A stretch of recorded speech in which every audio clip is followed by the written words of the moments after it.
Kita bersatu dalam doa. Kami sungguh mengucap syukur atas kebaikan Tuhan, karena Engkau menyertai, memberkati setiap langkah kehidupan kami hingga pada saat ini. Terima kasih ya Tuhan, kalau pada malam hari ini kami boleh melaksanakan pertonggoan kami. Biarlah Tuhan hadir di tengah-tengah keluarga kami masing-masing, khususnya dalam hati pribadi kami, agar kami dipenuhi oleh Roh-Mu untuk mendengarkan firman Tuhan. Kiranya berfirmanlah Engkau Tuhan, sebab kami telah siap untuk mendengarkannya. Dalam nama Yesus Kristus kami berdoa dan mengucap syukur. Amin. Bapak Inang Haganupan, Kuriani Tuhan na adong saresot Bandung on, jalo hitama hatani naibata nagabe ambilanta. Pada malam hari ini dalam pertongguan kita tertulis dalam Lukas 18 ayat 1 sampai ayatnya yang ke-8. Demikianlah firman Tuhan. Perumpamaan tentang hakim yang tak benar. Yesus mengatakan suatu perumpamaan kepada mereka untuk menegaskan bahwa mereka harus selalu berdoa dengan tidak jemu-jemu. Katanya, dalam sebuah kota ada seorang hakim yang tidak takut akan Allah dan tidak menghormati seorang pun. Dan di kota itu ada seorang janda yang selalu datang kepada hakim itu dan berkata, "Belalah hakku terhadap lawanku." Beberapa waktu lamanya hakim itu menolak, tetapi kemudian ia berkata dalam hatinya, "Walaupun aku tidak takut akan Allah dan tidak menghormati seorang pun, namun karena janda itu menyusahkan aku, baiklah aku membenarkan dia supaya jangan terus saja ia datang dan akhirnya menyerang aku." Kata Tuhan, "Camkanlah apa yang dikatakan hakim yang lalim itu.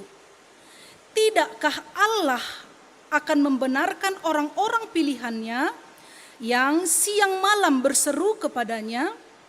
Dan adakah ia mengulur-ulur waktu sebelum menolong mereka? Aku berkata kepadamu, ia akan segera membenarkan mereka. Akan tetapi, jika Anak Manusia itu datang, adakah ia mendapati iman di bumi?" Demikianlah firman Tuhan. Saudara-saudara yang dikasihi oleh Tuhan Yesus, seluruh jemaat yang ada di GKPS Bandung, Bandung Selatan dan Bandung Timur, kami ucapkan salam damai sejahtera. Teks khotbah kita ini adalah tentang doa. Doa bukan sesuatu hal yang baru yang kita dengar dalam kehidupan kita secara Kristiani. Doa itu sudah sering kita dengar, sering kita lakukan, bahwa sudah hidup di dalamnya. Pada saat ini, selama pandemi COVID-19 ini, banyak sekali kehidupan kita dibatasi untuk bekerja, dibatasi untuk bepergian, dibatasi untuk melakukan sesuatu di luar rumah. Sebenarnya pada saat ini semua warga, semua umat memakai waktu pada saat ini untuk lebih banyak berdoa. Kenapa? Berdoa itu sangat-sangat luar biasa pengaruhnya dalam setiap kehidupan kita. Sesungguhnya apakah arti doa itu yang sebenarnya? Doa merupakan berkat dan hak istimewa yang Tuhan anugerahkan bagi umat Kristiani. Doa merupakan berkat dan hak istimewa. Kalau doa itu merupakan berkat bagi setiap orang percaya dan hak kita semua orang percaya, kenapa kita tidak menerima, melakukan, dan mengerjakannya dengan sungguh-sungguh? Karena dengan berdoa, separuh dari pekerjaan kita sudah diselesaikan oleh Tuhan. Kenyataan pada saat ini, ketika seorang ibu anggo ihuta, anggo langtar podom, atau puho hupodoman, apakah yang dia cari? Apakah yang dia inginkan? Anggo hitanami pasti manurhi bajut atau demban lahomar napuran. Anggo bapak-bapak, anggo puho hupodoman, ahado yang dia lakukan, apa yang dia cari? Mungkin dia ingin mencari rokok atau mencari segelas kopi untuk diminum. Nah, demikian juga untuk anak-anak kita pada saat ini. Ketika dia bangun pagi, apakah yang dia lakukan? Mungkin dia lebih cepat meraih handphonenya, mengambil handphonenya. Adakah chat yang masuk? Atau adakah berita yang baru?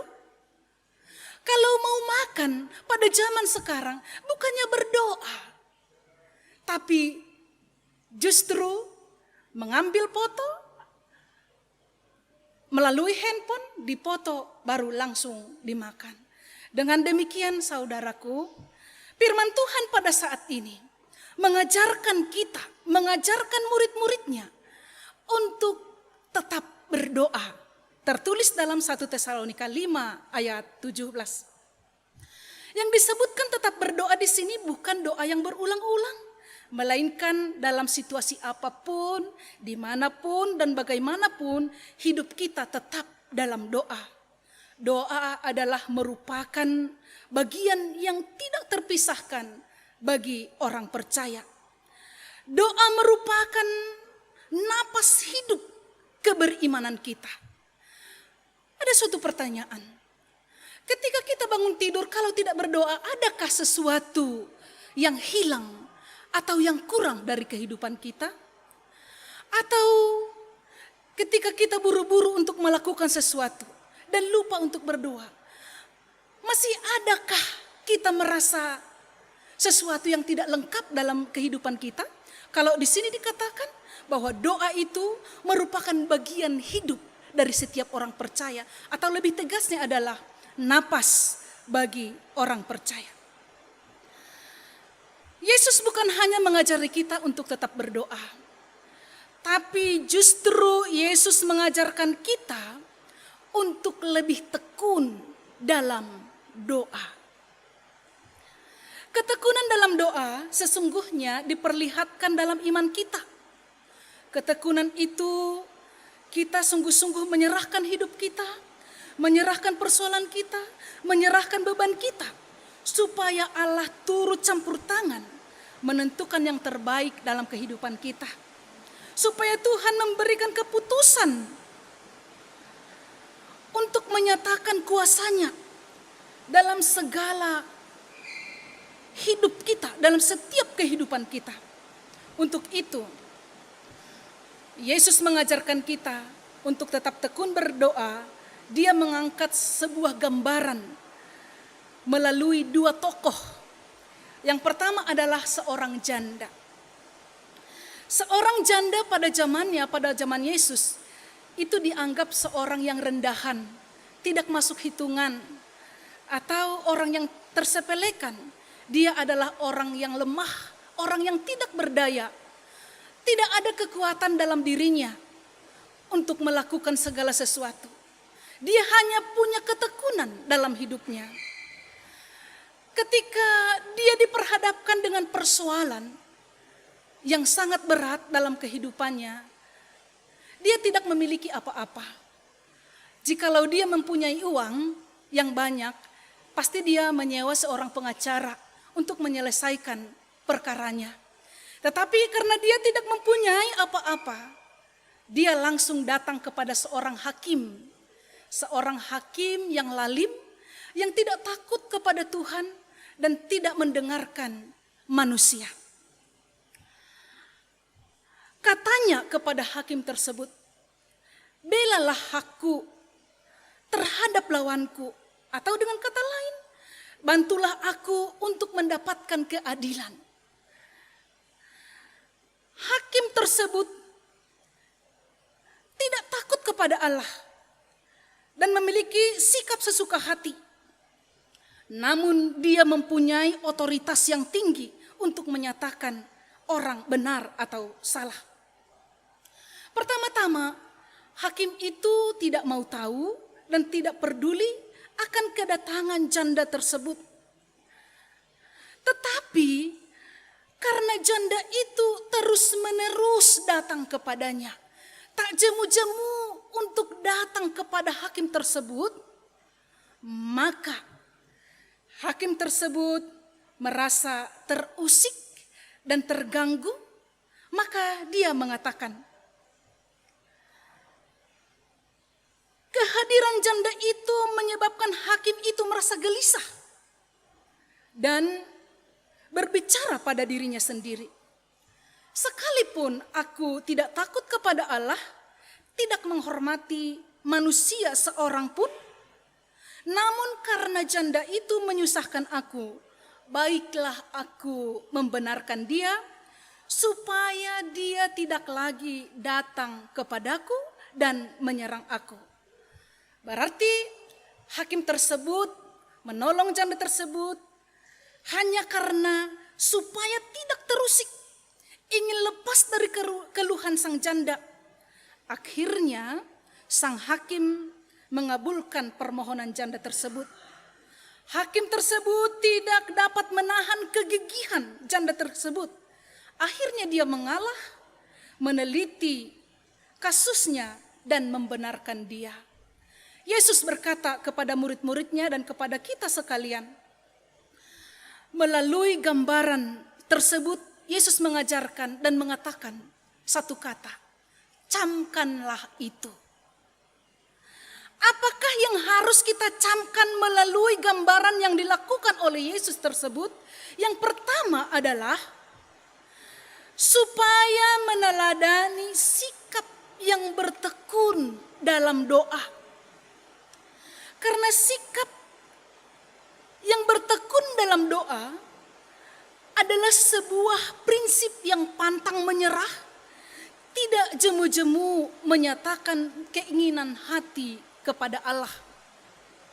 Kalau Yesus di sini memberikan gambaran antara Allah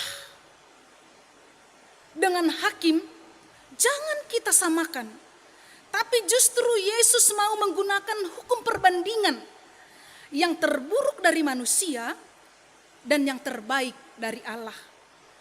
Apakah itu perbandingan itu? Yang pertama sekali, sedangkan hakim yang lalim menjawab, menolong setiap orang yang datang kepadanya, yang tidak jemu-jemu datang kepadanya.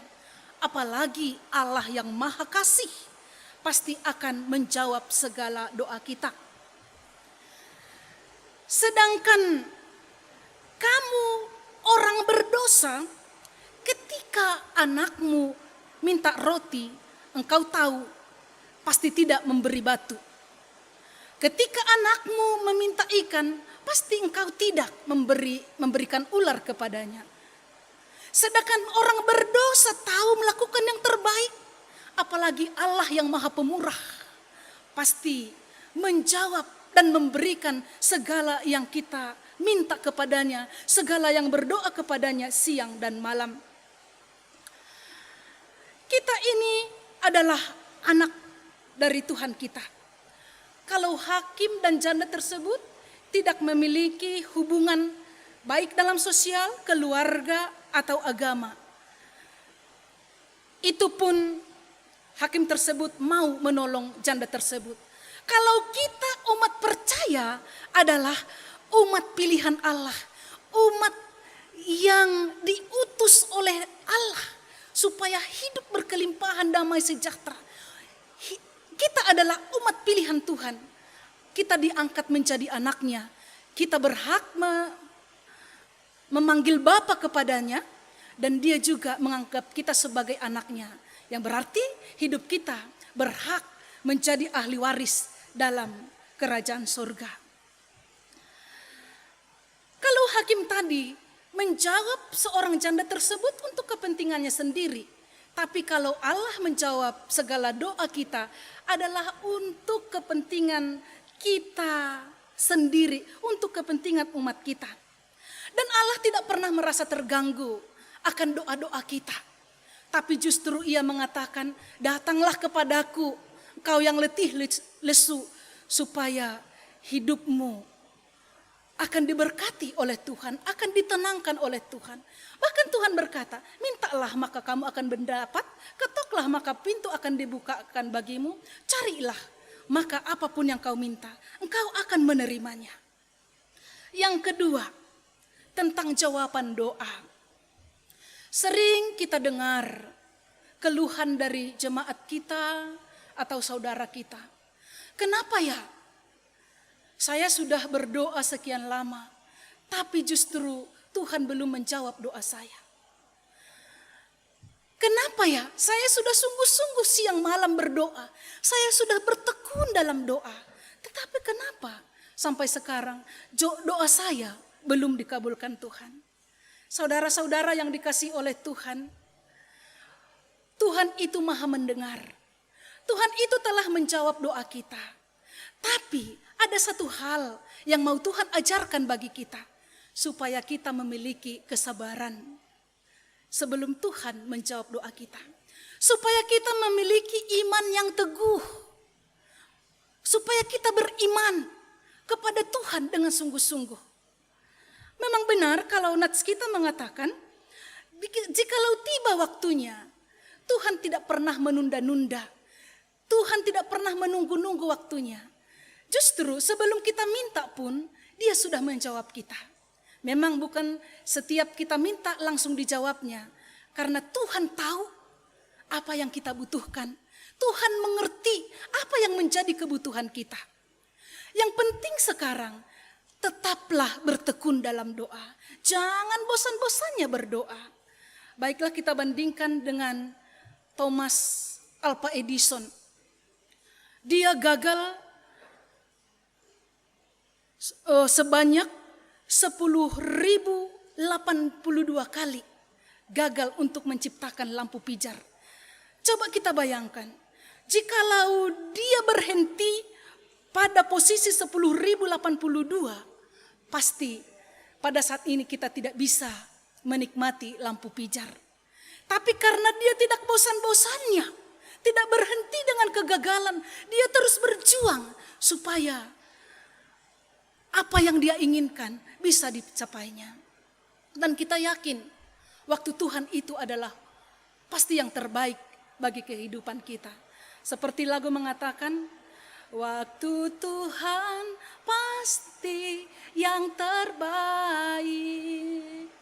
Walau kadang tak mudah dimengerti, lewati cobaan, ku tetap percaya waktu Tuhan pasti yang terbaik. Yang ketiga adalah berdoalah dengan iman. Dalam ayat terakhir dikatakan, aku berkata kepadamu, ia akan segera membenarkan mereka. Akan tetapi jika anak manusia itu datang, adakah ia mendapati iman di bumi?